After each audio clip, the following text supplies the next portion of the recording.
we're going to kind of have an open and hopefully enjoyable chat today about a little problem. So, I get hired by the U.S. government to run the National Cybersecurity Center. And that was to stitch together, help to link all the networks across military, intelligence, and the civilian government, and to coordinate the defense of all those networks. And realized, pretty quickly that there was some serious dinero being dropped down on this problem. I mean, like many, many billions of dollars. And having some background doing high-tech companies and, software companies and internet companies, and also doing a lot of economic and finance work, I said, well, where's the risk management models? Don't we have a risk management model so we actually know what we're trying to get done in cybersecurity? Because we're going to spend, tens or hundreds of billions of dollars over time, over decades. Shouldn't we really know? And the answer was no. There wasn't a model. And sometimes people would put up this little slide and say, risk times threat times this or that, and that wasn't even a model. And I thought, well, how can we go spend billions of dollars of taxpayers' money if we don't actually know what we're getting for it or think we're getting for it? So this work came out of that effort. So the initial thing I was thinking about is how do you do risk management for cybersecurity? Okay, but then I thought about, well, how are you going to figure out how to protect a network and how much you should spend in a network? I mean, how do you decide what the network is worth, right? I mean, because would you want to spend $100 billion protecting a network that's worth $1 billion? That doesn't make much sense, right? So before you figure out how much you want to spend to protect something, you got to figure out how much that thing is worth. And so that line of inquiry then led to looking at some things, namely looking at the traditional approaches to look at network valuation. So here's what we're going to do today is kind of look back to the history of how people have tried to approach this problem of saying what's a network worth, then talk about a new model that actually may work, or actually does work, to answer that question. And then we'll look at cybersecurity and kind of like different ways to take the economic model and apply it. So now how many of you have, this is a DEFCON festival, so I imagine we're mostly techies here, but how many people have a background in engineering, math, science, or computers, network administration? Okay. And is there anybody who's not comfortable with Greeks on the board? Good. Leave. If you're not comfortable with Greeks, leave. No, so we're gonna throw some math up here today, because the stuff has some bones that's behind it. So anyway, and I'm Rod Beckstrom. I've normally been a high-tech entrepreneur. So I started my first software company when I was 24 that did derivative trading systems. I was a quantitative trader at Morgan Stanley, building my own derivative trading models in my early 20s, and then I left and started a company called Cat Software, and we got really lucky because we built these good analytical systems, and there really was a market. So second year in grad school, we sold about $1 million of the software, and then we were able to actually build that up into a global company. So we had offices in New York, London, Tokyo, Sydney, Geneva, Hong Kong, kind of all over the place. And then we got really lucky because one of the professors I asked to help me start the company was a guy named Myron Scholes. Has anyone heard of Myron Scholes? The hand going up there. So what model did he invent? Exactly, Black-Scholes. The Black-Scholes, the fundamental options pricing theory. And what he did is he took the insights, he took the general diffusion equation out of thermodynamics and applied it to finance problems, and it worked. So he and Fisher Black took the diffusion model, applied it. That worked. So Myron was helping us, and then he was just like a really smart professor at Stanford when we got to work with him, and it was really nice though because 3 years later they gave him a Nobel Prize. So he helped us solve some of our modeling problems on looking at derivatives. And then we had another guy helping us out named Bill Sharp. Has anyone heard of Bill Sharp in finance, or William F. Sharp, capital asset pricing model? Anyway, Bill did risk return analysis, and with two other guys helped develop the fundamental concepts of risk in finance, and he too won the Nobel Prize. So we got to work with some really smart people, and Bill actually helped us develop a model in economics for value at risk and encouraged me to write a book on that, which was the first book that I wrote, which almost no one knows of unless you're a finance weenie and like risk management. But some of you may or may not have heard a book I worked on called Starfish and Spider. Has anyone heard of the Starfish and Spider? All right. So anyway, did some of that stuff, and then I got recruited by the government to help out in cybersecurity, and I thought, well, that'd be really interesting because I've done only private sector companies and nonprofit work for a long time, so let's go work for the government. So I did that, and that was fascinating, and that led to this work. So I was at DHS when we helped develop some of this stuff. And now I'm at ICANN. So it's my third, fourth week on the job at ICANN. So let's do a test. How many people have heard of ICANN or know what ICANN does? All right. So for those who don't, ICANN is the Internet Corporation for Assigned Names and Numbers. And what we do is we address the Internet. We're addressing the Internet. So when you go to a city, right, you open the phone book. I mean, is your phone, everyone's got a phone here, is your phone number unique? I mean, if people call your phone number, do they get to you, or do they get to, if they're calling from somewhere else in the world, do they get to somebody else? Your phone numbers are unique, right? Well, someone has to enforce that policy to make sure that every phone number on the planet Earth is unique. Someone has to do that on the Internet to make sure that every network address is unique, and that those get handed out and allocated through the ISPs and all the different parties. Same thing with names. So when you go to your phone book, and who's got Smith as a last name here? Any Smiths? Bakers? No luck. Okay. Well, there's a lot of Smiths and Bakers in most cities. So in the phone book, right, you got a lot of John Smiths. Well, on the Internet, do you have a lot of johnsmiths.com? No. You only get one, right? So there's naming integrity in the Internet to maintain global space, and there's addressing integrity.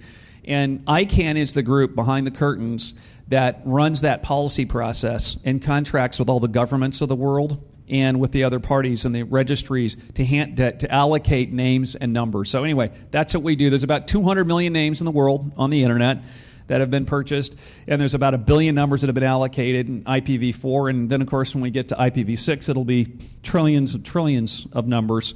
So that's what ICANN does. It's a nonprofit, and it doesn't work alone. It's part of an ecosystem.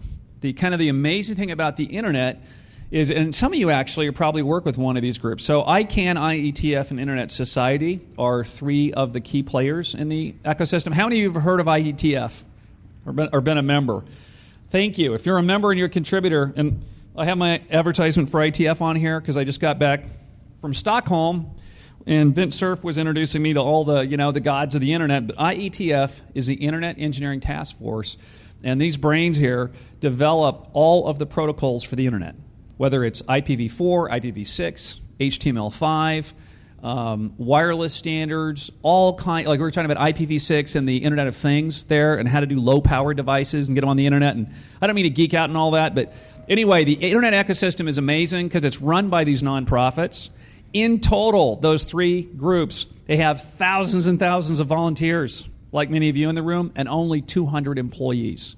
So there's only 200 employees in the world that are basically coordinating these basic functions of the Internet that are used by 1.5 billion people. So that's one person per 7.5 million users. Anyway, and I'm the lucky guy. I got hired to be CEO and president of ICANN, so I'm totally thrilled about it. So that's that background. So why do the economics matter? Does it matter? Well, I think if a government's dropping tens of billions of dollars, right, into a problem, I think it matters. And if our companies, your companies are putting tens or hundreds of millions of dollars into it, we've got to really ask some hard questions about where's the payoff. And what we need is kind of a framework to hang it off of. And let's look at some of the questions that we might want to look at. Just to make it really granular and personal, what is the Internet worth to you personally? What's it worth to you? That's an economic question that we need to have a framework for answering. What's the total value of a network? Maybe your social network with 50 friends in it on Facebook. Or it may be a business network with 2,000 companies.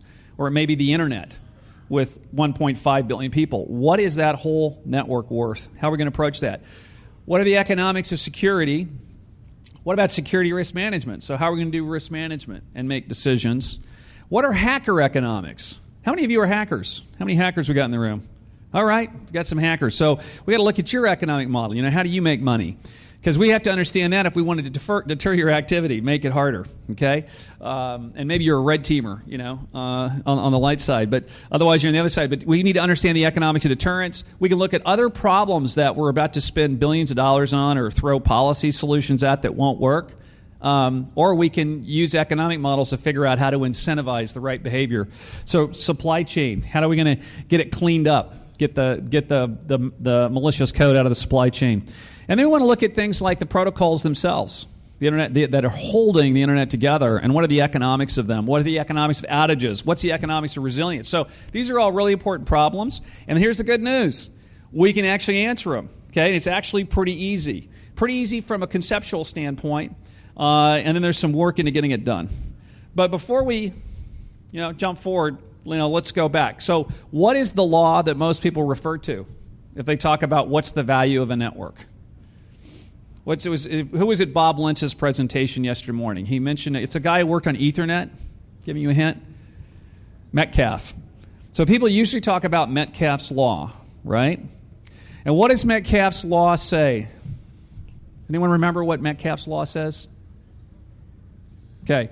What it says, that's right, is that the value of a network, let's say network J, the value of network J is equal to the square of the number of nodes on that network, or endpoints, times P, which is some constant.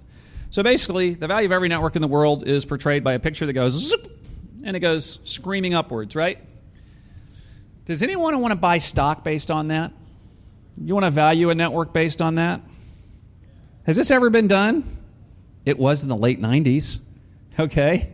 Metcalfe's Law was just used to justify 10, 30, 50, $100 billion valuations of these networking companies that were grabbing a piece of the network, like pets.com. And what was the story? People remember the network that Metcalfe used to justify why this model worked or should work? Fax network? Sound familiar? Right? So what Metcalfe said was, well, look, obviously, this is proven because the more people get faxes and the more people can communicate, and the value just keeps going up. Now, is that really true? I mean, is it really valuable to you that another 10 million people in Africa just added fax machines in the last year? How many of you care about the 10 million machines in Africa? Okay. Well, if you don't care about those 10 million fax machines in Africa or a lot of other countries, then why would there be this geometric progression? So this was what Metcalfe's Law said. What it really relates to is the number of possible connections in a network is equal to mathematically n times, in parentheses, n minus 1, all divided by 2, which is a geometric progression that goes at half this rate, basically. And it doesn't work, okay?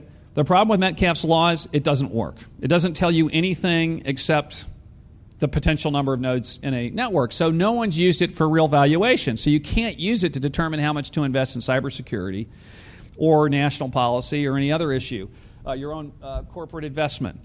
So then other people came along and said, well, the problem with Metcalfe's Law is it goes forever, right? It just goes zooming up. So Zip came along, ZIPF, and Zip said, I've got a law, and I'm going to have it taper out. I'm going to have it go up, and then I'm going to have it hit a peak, and then I'm going to have it curve down. Okay, so I'll add another little, factor in the equation. Well, that's kind of good, but how are you supposed to get that other number, and what does it really mean? And then Reed came along at Harvard, and Reed said, well, I'm going to do Reed's Law, and Reed's Law is going to say, what's the number of sets of people, of groups you can organize in a network? So the two of us could form a group, just the two of us, and then you and him, and then you and 3 other people, 5. So think of all the different sets in this room. Okay? I don't know how many people we have in the room. Someone's smarter than me, but it's probably like 10,000 sets or something we could have. Who cares? Who cares? Okay, it's irrelevant. It's just a theoretical, so Reed's Law was interesting about what's the total number of sets you could have. It doesn't really have any practical application. Well, there's one thing that all those models had in common. And by the way, I spent years trying to fix Metcalfe's Law. Okay, I took Metcalfe's Law right here, and I tried to add in substitutes. Because I looked at the faxes, and I said, well, emails are a substitute, so they're making the fax network less valuable. So let's add substitutes to the equation. Let's add latency to the equation. Let's add peer cohesion of the participant. I started adding all these things to the equation, and some people thought, well, maybe that's really interesting what Beckstrom's working on. And then I realized one day when I was confronted with this problem on cybersecurity, I said, it's a total joke. I'm just on the wrong track. I'm not going to get there. And so what I finally realized, and this was the realization that came last June, I was working on the problem on a whiteboard, which is it's not about N, it's about T. What is N? N is the number of nodes in a network. So think about the Internet of Things. We're going from devices and computers to sensors and light bulbs and toasters and refrigerators. So you assume this huge network of 1 trillion things. Well, the value of the network's not about how many endpoints or nodes you've got at all. That is not what's relevant. Because you might have a PC in your house that 3 people use. Or you may have 8 machines that 3 people use. Kind of like we have at our house, 4 people use. So what's T? So what's the T that matters in the economics? And that's transactions. What really matters in network economics and even cybersecurity is it's all about the transactions that we either want to have happen or don't want to have happen. And once I got that insight, then the question was, okay, how do you build an economic model around transactions that actually makes sense so that you can value a network? So another way to express this, I want to talk about a little bit, since some of you have heard of the starfish and spider. So the problem with the in view, looking at the size of a network and trying to say, what's it worth, is that the in view is a centralized spider-like perspective. Because you're looking at the network as a whole and you're saying, all I have to know is how many endpoints there are. Okay? Well, that's a spider-like approach, totally centralized. The transaction approach is completely the opposite. It's very starfish-like or decentralized. And we use the starfish as a metaphor for decentralization because you can cut off an arm and it regenerates because it's pretty decentralized. Or if you cut off all 5 arms in this species here, you get 5 new starfish. Each arm can regenerate an entire new living starfish. Why? Because it's completely decentralized. It doesn't have a centralized brain or a centralized nervous system or other central organs. It's got a nerve ring that's centralized to send messages, and it can regenerate that nerve ring. So when we look at transaction, we're decentralizing the problem, and we're going to look at the network not from the middle, but from the edge, from each one of you, from every one of you. We're going to look at the economics of the network to you and the perspective. If we can figure out what the network's worth to you, and then just another 1.5 billion people on the earth, we can solve the problem. So here's Beckstrom's Law, and that is the value of a network equals the net value added to each user's transactions, from their standpoint, by the way, summed for all users. Okay? That's the English. It's pretty simple. Or mathematically, we're going to look at the value to you. So you are VI. You are V of, what's your name, sir, in the orange shirt here? Corey. So Corey in the orange shirt up here, thanks for volunteering. Raise your hand, Corey. All right.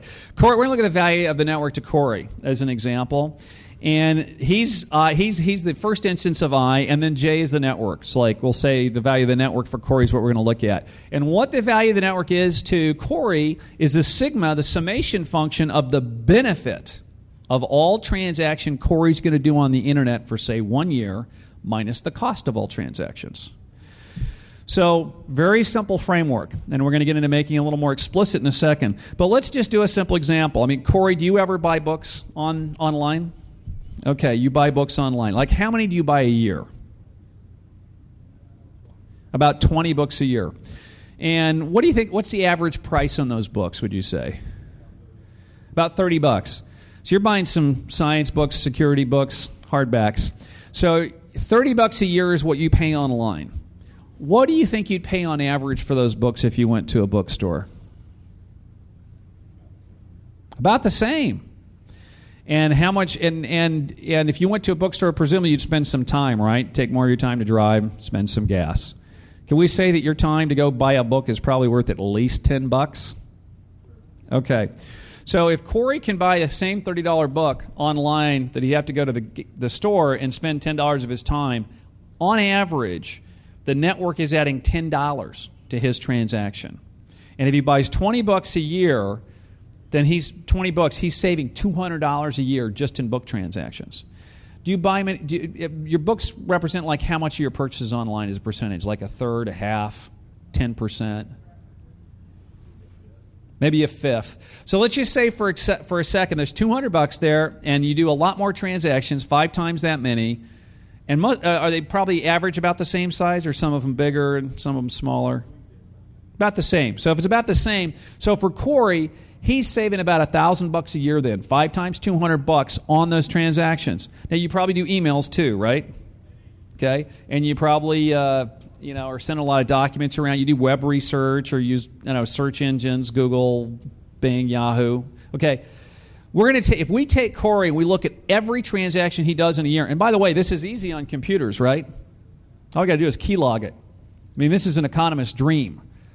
The network is the most measurable thing on the planet Earth. These transactions, we can get everything. A little harder to go figure out what it costs him to go to the store in terms of time. Then we got to ask him, how much is your time worth? You probably value your time at $100, $200 an hour, right? So it probably takes a half hour to get to the store and back, maybe 40 minutes. Say half hour, say your time's worth $200. So it's actually cost you $100 to go get it at the store. So what we're doing is illustrating, if let's say Corey's transaction, he's saving $1,000 on products, plus you're doing research and emails. Now, another way we can figure out what the network's worth to him is what do? We tell him, Corey, we go to his computer, right? And we take a hammer, we break the wireless card, and we unplug the back of it and say, you're disconnected. You can't go online for a month. What's it worth to you? What do you think you'd pay to go online if you couldn't go online at home? At least $1,000 a month or a year?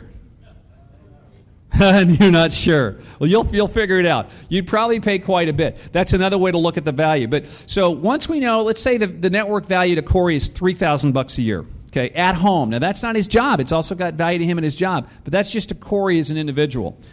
Well, we're now answering this question then, because we've got sigma benefit for Corey is about net benefit we're saying is $3,000. So actually he's saving money on transactions, but you're paying, how much you pay for connectivity every month, Corey?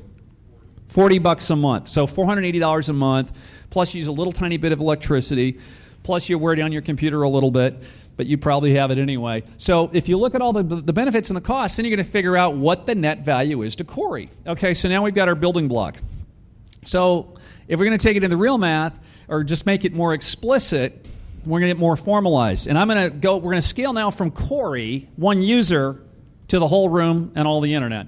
So what we're going to say is just sigma for all users I on this network, which is the internet. So sigma I equals 1 to n, all users of the network, v of I sub j is equal to the summation of the benefits for every single user, okay, the benefit transactions, minus the cost transactions, and then a little function on the bottom, 1 plus e raised to the power of t, is just we call discounted cash flow analysis. So in other words, if he saves $1,000 this month, it's worth more than saving it $1,000 a year from now or 5 years from now. But this is the explicit formula, and this is from this model, you can value any network in the world.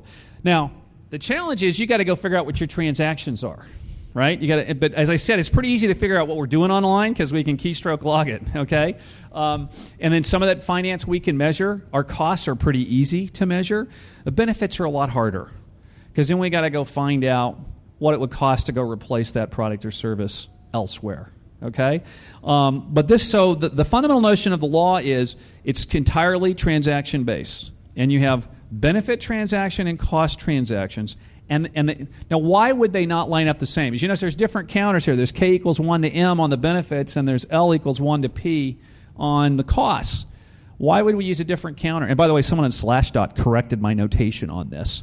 I was using n equals 1 to n. I mean, I equals 1 to n on everything, and someone on Slashdot slashed me up. It's like, what are you doing? That's sloppy. You need different counters. And it's like, yeah, you're right. Thanks for the catch. But why would there be different counters on the benefits versus the costs?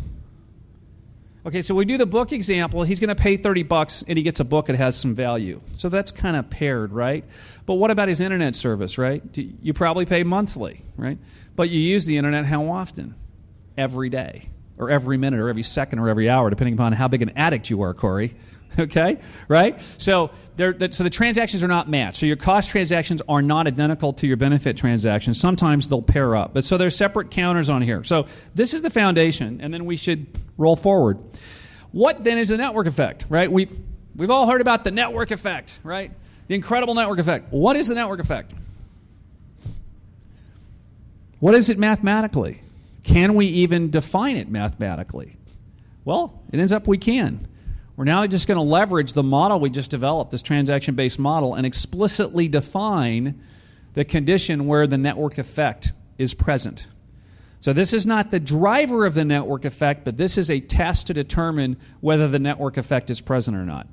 And that's simply, we're going to use the summation function. The only difference between the two sides of this equation is n plus 1 on the top versus n. So we're going to take a network. We're going to say it's like this room, and we're all in a club together. Okay? We're going to let one more member in the door. Okay? That person comes in. What happens to the value of the network? If the value of the network increases because that person came in and they're adding value, so they're not jumping up and down and screaming and interrupting us and, being annoying or whatever. If they're a positive contributor and the value of the network increased, then we get a greater than sign. Okay? So the network is now more valuable. But that's the perspective of the entire network, including that person. But we're sitting in the room, right? And if we're sitting here, do you really care about the value of the overall network? Well, maybe, if you're really magnanimous. But if you're just looking at your own position, you care about the value to you. So let's tweak the model and look at it from your standpoint, or the standpoint of the existing members of a network. The value then becomes the value of the N+1 network minus the value of that N+1 individual. Let's take their value out. And then look at, did the value of our network increase? And this is the one that MySpace may have missed, right? Because how do we know in part that these rules are valid? Let's look at the news this week. What did Bill Gates? Did Bill Gates say something about Facebook? What did Bill Gates say about Facebook? Too many friends. So what did he do?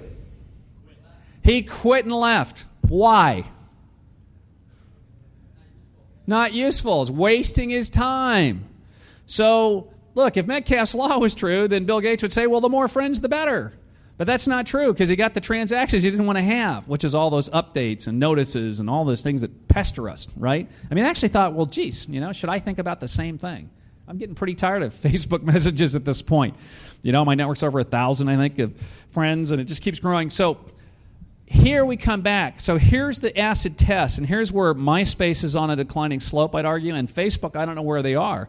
But you got new users coming onto MySpace, and they think it's good for them, but they're overloading other people, so the value to other users is going down. So if you get past the tipping point, there's a positive network effect, then there's a negative network effect. Here we're on the positive, so we're saying, it's just like the early days in Facebook, and we're so excited to connect to those colleagues we worked with 5 years ago, or people we went to high school with, or from our hometown. It's like so cool, and we can connect to all these people. Isn't it amazing? And you have that great feeling until you keep getting more and more and more and more and more and more, and then you get the inverse network effect. So here's the inverse network effect. We're going to use the same math, it's just a lesser than symbol. We've now gotten to a point where the larger network, N+1, is worth less than the network was worth before. And to make it more explicit, we're now going to look at the previous members and take out one member. So we're going to take out the latest person that just joined, the Facebook community and say, you know what? This guy has come in, or this gal's come in, and now my network's worth less. Why? Because I'm past the growth point. And I'm going to come on in security in a second, but the beauty is, once we have this really ridiculously simple model, because the model is ridiculously simple. It's just tally your transactions and measure them. Once we have that, we're able to start doing a lot of different quantitative measures to figure out where we are in a system, and we can start developing the conceptual models as well, because the underlying ideas are really simple, right? I mean, I don't think it'd be much simpler. So let's look at some examples. So who here plays golf? Who plays golf? Okay. Who here is in a private golf club? Okay, sir. What's the name of your golf club? Grand Oak. Do you mind coming up the microphone, by the way, if I could ask you, please? So you're in Grand Oak Golf Club. And what's your name, sir? Chris. And how many members do you have? Too many. Too many? I don't know how many, but... Okay, like maybe 400 or 500? Yeah. Okay. Now, why do you say there's too many? It's become increasingly difficult to get a tee time. Thank you very much. So would you say that the next member is adding you're in the positive network effect zone or the inverse? Inverse, definitely. So you're in the inverse network effect zone. Yep. Okay. Now, and as a private club, you had to buy in to buy your piece, right? Mm-hmm. So on the one hand, it's cheaper now, right, because you're spreading your costs over more people, but you're not getting the transaction you want, are you? Right, less enjoyable. Less enjoyable because you're not getting your tee time, and that's the transaction you value. So we go back to Beckstroms Law. Your B is lower. Your benefit's lower because you're not getting the time slot you want. Does anyone know what the average size of these private golf clubs is around the world? It's about 400 to 500 people. You know why? Because we'll look at how often you go play. How often you play golf? Twice a month now. Right? That's pretty average for a lot of clubs. So the tee times are staggered, every 12 minutes, right, or every 15. And so only so much can get in. So golf clubs are a great example because, if it only had 200 members, it might be a little expensive, right?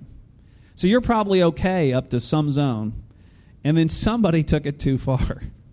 So thank you very much. That's a great example. So golf clubs show us these principles at work, and think about your online networks, okay? It's the same thing. You don't want them too big. But support groups.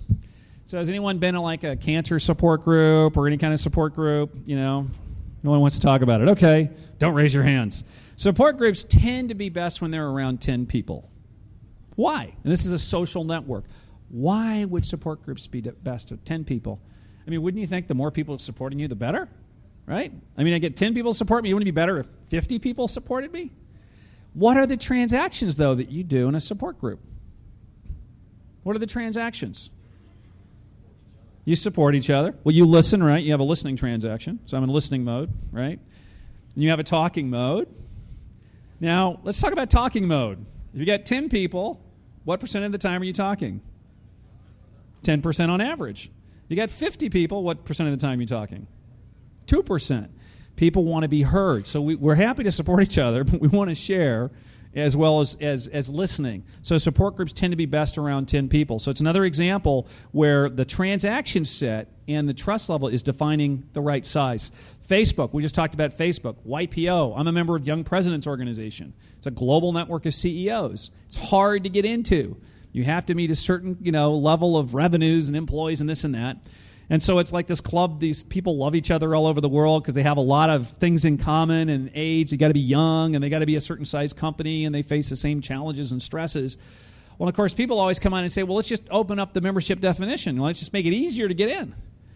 Well, is that going to make the network more valuable or less valuable?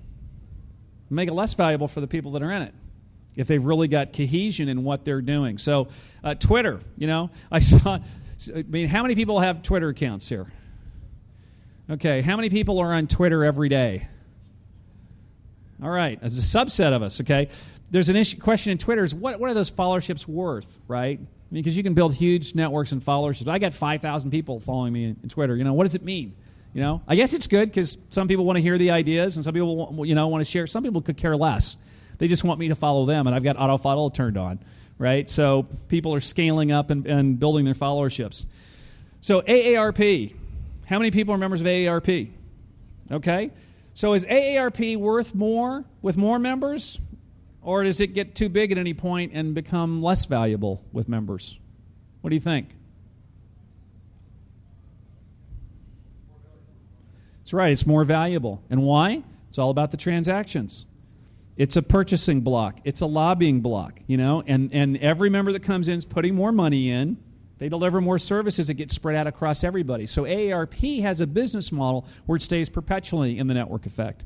Doesn't have the same dynamics of a Facebook or a MySpace, right? It's a different kind of network. So we're talking about this stuff so we can start thinking how the economic model applies what's right. But I know we want to get to security, so I get it moving on. But we can do this with almost any organization you're in. You can do it with every network in your life. Every network you're involved in. In fact, implicitly, you do that analysis at some level, right? Do I stay in that church, or do I move to another, or this synagogue, or temple, whatever? Do I stay here? Do I go there? These are relationships and transactions that you're going through. You can look at it through the economic lens. Now let's go to security. All right. So the basic model, if we simplify it, is the value is equal to benefits minus cost of all the transactions. Now let's go to security. We're going to take our cost transactions, and we're going to break out our security investments. So SI is security investments. And we're going to take our losses because the hackers get in every now and then and they're successful. When they're not on the golf course, they're out there doing their job and they're getting into our systems. All right. So now it's benefit minus costs except security and investment losses, which are going to separate separately. Now, this is a very subtle move, but it blew me away when something really simple happened next. And here's what happened. We now got our risk management function for cybersecurity. Whew. The thing we started to try on the very beginning, the very simple function. We're trying to minimize our security costs. Security investments plus losses. Now, I was working in Homeland Security with a lot of people that dedicated their lives to protecting this country, risking their lives. And when I put this formula up, you know what a lot of them said? You're a heretic. Security's not a cost. Security's an asset. Security is an asset. I said, no, it's only an asset if $1 in security is producing more than $1 reduction in losses. And otherwise, it's a waste of money, okay? Because what you're trying to do is preserve overall health and wealth for society. And that wasn't a diss. Actually, a lot of people in Homeland Security really like this. They're like, that's really good. That's really clear. So we have a function. Now let's start looking at some other economic tricks and tools that we can take. So now let's just map. So we'll take a vertical element and we'll look at our losses and map those versus our security investment. So if we invest zero in security, we have no firewalls, nothing. Everything's wide open. How much are our losses going to be? Going to be a lot, right? We're going to get rated of everything all the time. Now, if we just do the basics, right? Like, what are the 2 or 3 basics that we should do in security? Firewalls, IDS, patches, antivirus. You do the basics, you get a huge payoff. So we had this curve dropping way down. Okay, and this is a hypothetical curve, but I'm taking us through the reasoning. Okay, but then if we start tightening up our security, can we ever get perfect security? Right? We never get perfect security, so it becomes asymptotic at the bottom. You could spend an infinite amount. You could spend billions of dollars in security investments to protect $1 million company, and you still wouldn't be secure if you're using electronics. Okay, so the reality is, we got to figure out where we want to be, and we got to figure out how our projects stack up. So in the federal context, for exemplary, as an example, I looked at the issue and I said the biggest payoff, if I talk to the smart engineers at IETF or at DHS, Homeland Security Science and Technology, other places, they'd say, look, you got to improve internet protocols. Because if you don't tighten up DNS, and DNS is getting attacked, and by the way, and that's a cybersecurity piece that ICANN is involved in. Our role is to help protect the domain name system. It's in our charter. But if you improve the protocols of the network itself, then you can increase things. Because I tell people, I'd say, look, we could go spend $1 trillion on cybersecurity, but if we don't implement DNSSEC, and if we don't develop BGPSEC, or Border Gateway Protocol Secure, and get it rolled out and tighten up SMTP and other protocols, then it's leaky like a sieve. It's like instead of putting our fingers in a dike, we're putting our fingers in a fishnet. Now, how much water do you stop by putting your fingers into a huge fishnet? You only slow down a little water around your hands. You don't really stop the problem. The system's wide open. Okay. So anyway, IP. I'd argue from the federal standpoint for U.S. government and other governments around the world, same problem.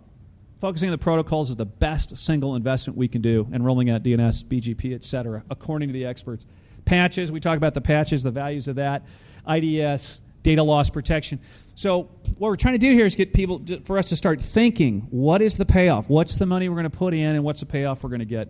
Let's look at the chart again. It's called a Pareto Curve in economics. It's like the most optimal set of investments that you could make.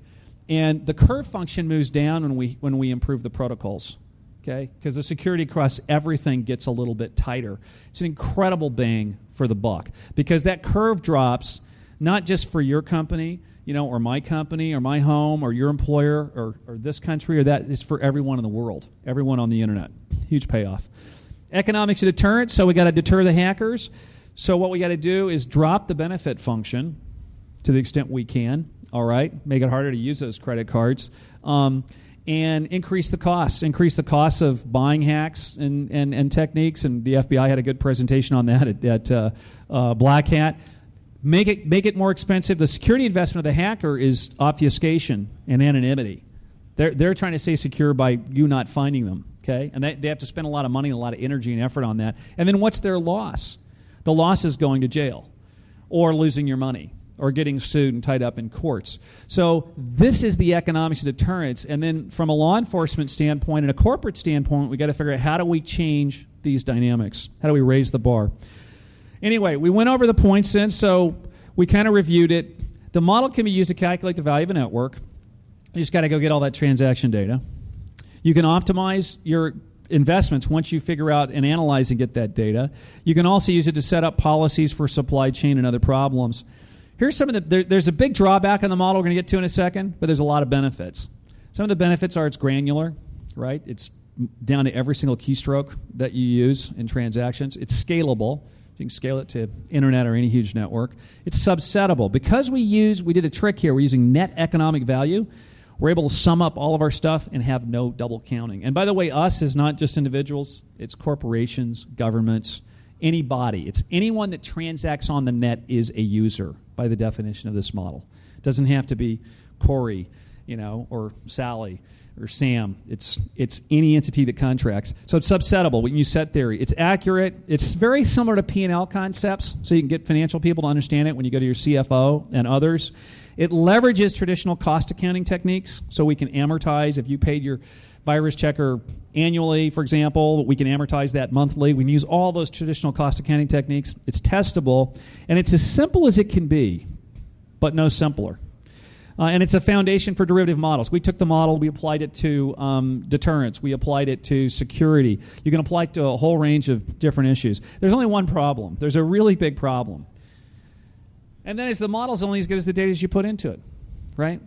So you've got to get the data or estimate the data. And we did that for Corey with his book purchases and other online transaction purchases. Think about your companies. Think about your organizations. And the net message that wraps it all together is very simply, it's all about T. It's all about the transactions to do network economics and looking at security, and is including the transactions you want to avoid. The hacker's doing a transaction you want to avoid, stealing your money or your IP assets. It's not about N. It's not about the numbers. So that's the model overall, and if there's any questions, I'm happy to take them. Yes, please. And there's a mic up here if you want to come up to the mic, or if you just want to raise your hand. And For the Twitter example, I had a question, and I agree having more people is clutter on Facebook and Twitter. But the one thing that I found with either of those, the more people in my network, the higher, when I have a question, the higher the probability that I'll get a good answer.